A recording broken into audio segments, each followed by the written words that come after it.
Thank you all for coming this afternoon. These are my disclosures, some sources of grant support, and some consulting work. So in my talk over the next 20-25 minutes, I'm going to tee up the material that Brendan and Pervez are going to talk about regarding how to reduce opioid prescribing.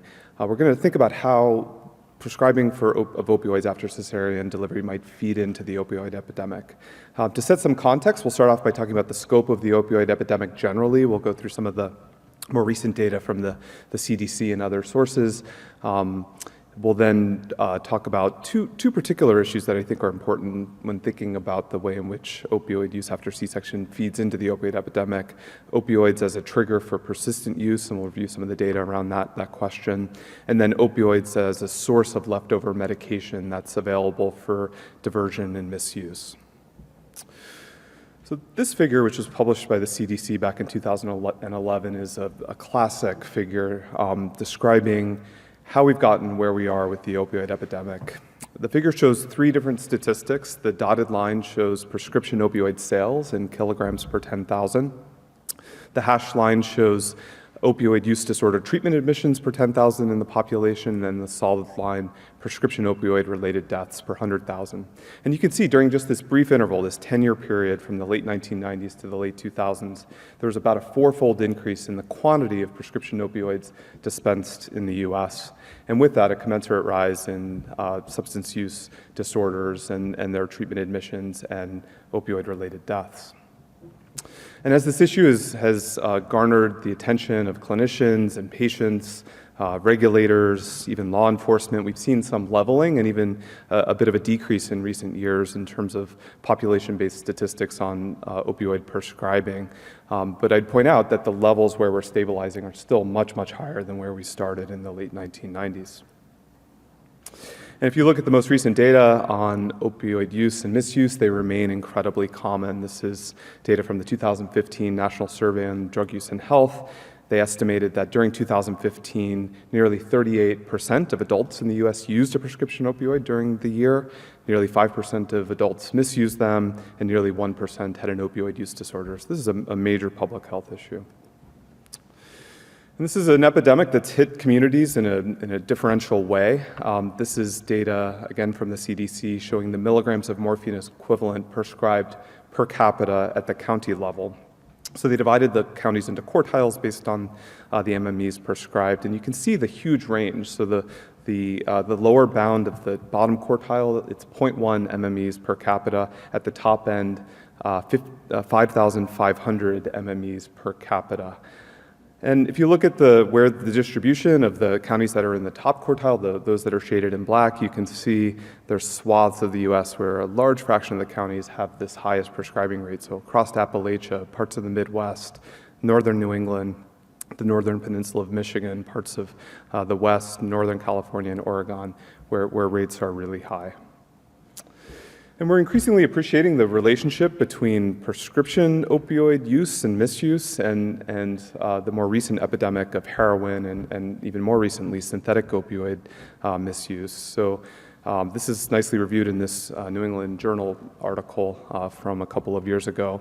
And the data in aggregate suggest a 40-fold increase in the risk of heroin use in those who have a history of non-medical use of prescription opioids, such that the majority of current heroin users, and we could add to that synthetic opioid users, report having used prescription opioids non-medically before they initiated heroin use.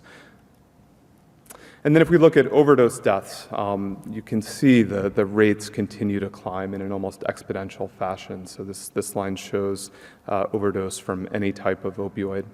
Much of the recent increase has been driven by increases in heroin overdose and in the past few years, synthetic opioids like fentanyl and carfentanil.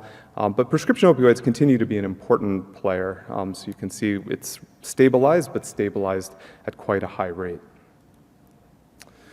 So the question comes up, well, how does opioid use after cesarean delivery contribute to this really major public health crisis that we have in the US? And as I mentioned at the outset, there are two issues I think that are important.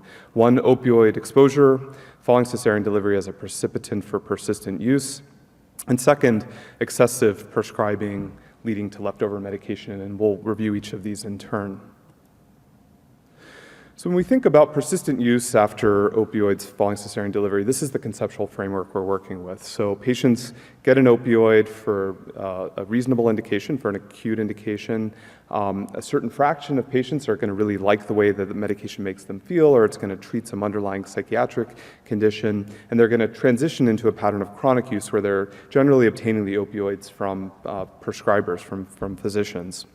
And then over time, this can bleed into non-medical prescription opioid use and then potentially opioid use disorder and a transition to heroin and synthetic opioids. And of course, these categories are overlapping. This is not unidirectional for every patient, but I think it's a useful way of thinking about the problem and studying it. And most of the data sources we have allow us to really focus on this transition, so acute use leading to chronic use.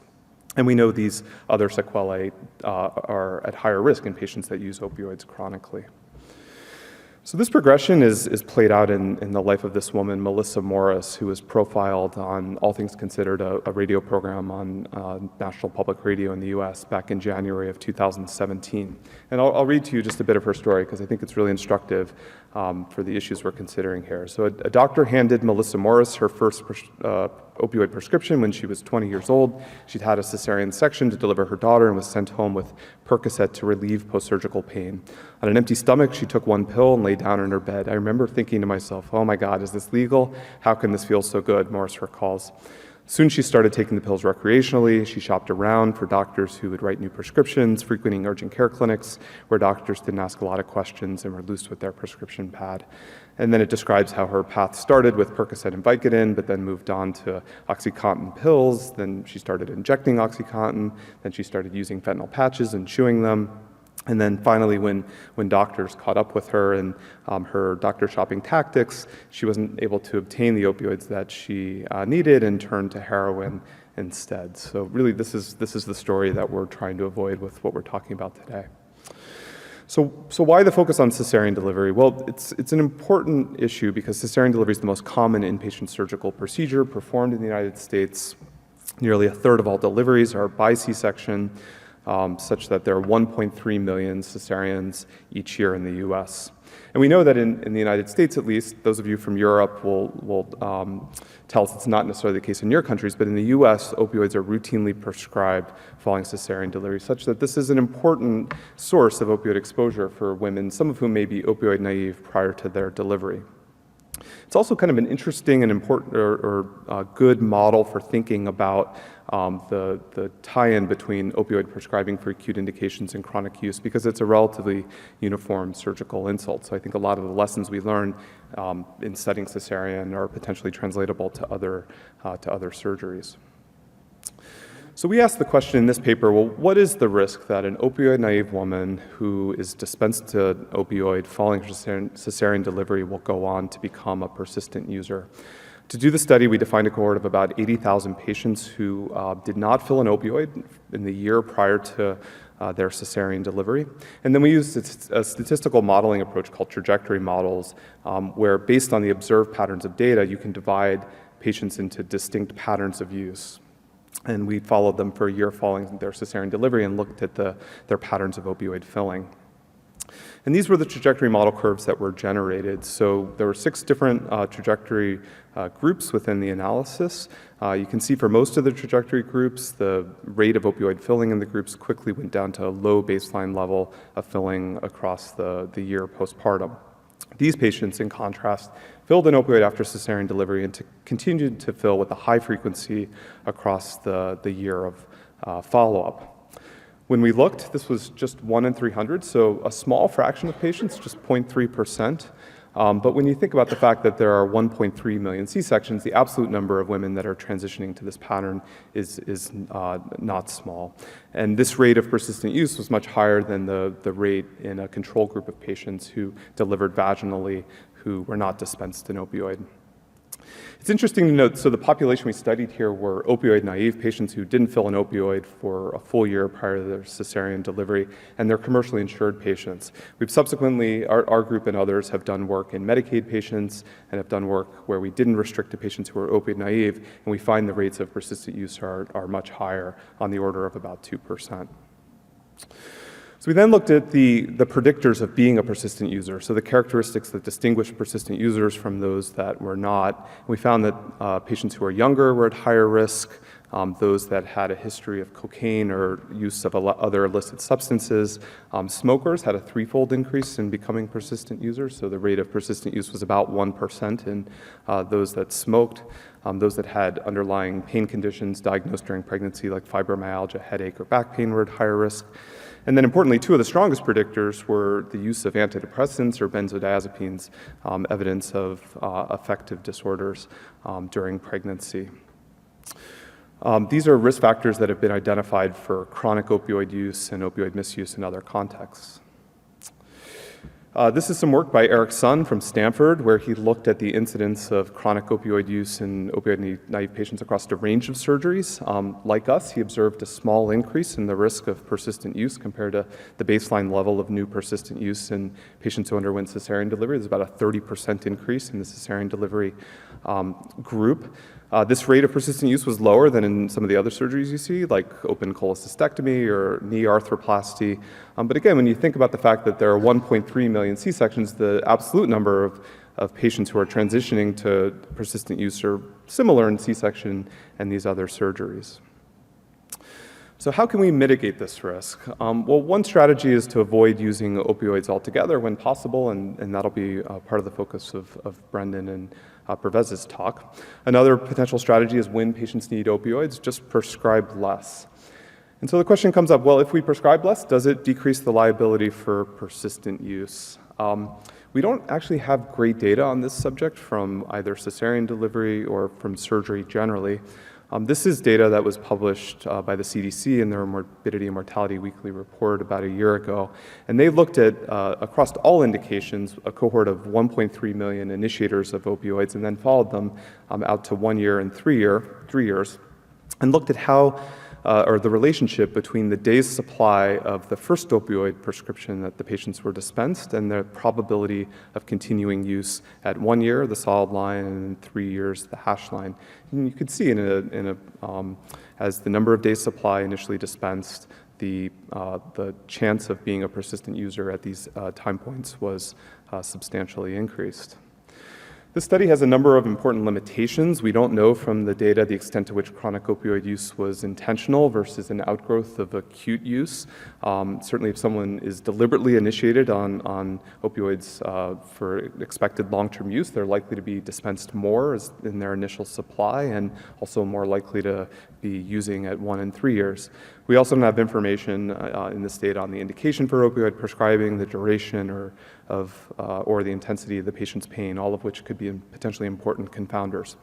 But this study at least provides some signal that prescribing less may reduce the risk of persistent use. And again, this is going to be a focus of the next two talks where they talk about strategies to reduce the quantity of opioids prescribed following cesarean delivery. So the second way in which I think opioid prescribing after cesarean delivery plays into the opioid epidemic, and this is perhaps even more important than this issue of opioids being a trigger for persistent use, is the issue of excessive prescribing leading to leftover medication available for diversion or misuse.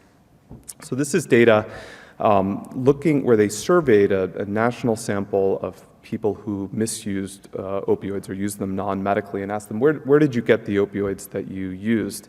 And you could see obtained from a friend or family member for free was the leading source, so about half of the opioids were obtained that way, 11% bought from a friend, 5% stolen from a friend. And these are more common routes of obtaining opioids than getting them prescribed by a physician or buying them from a drug dealer.